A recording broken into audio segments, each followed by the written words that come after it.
করে কল্পনা করা যাক, ধরুন আপনি মারা গেছেন, আপনাকে কাপড় দিয়ে ঢেকে রাখা হবে, আপনাকে সবাই দেখতে আসবে, সবাই কান্নাও করবে।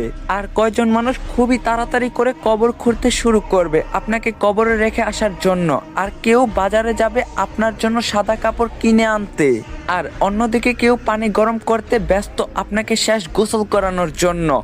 পানি গরম করে আপনাকে একটা খাটে শুয়ে গোসল করানো হবে। তারপর আপনাকে একটা সাদা কাপড় পরানো হবে, সাথে একটু সুগন্ধিও লাগিয়ে দিবে।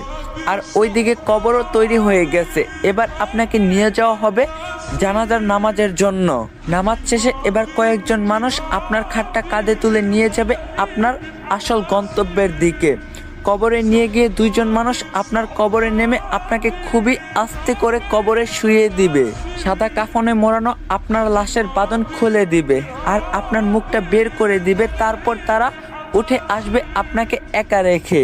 তারপর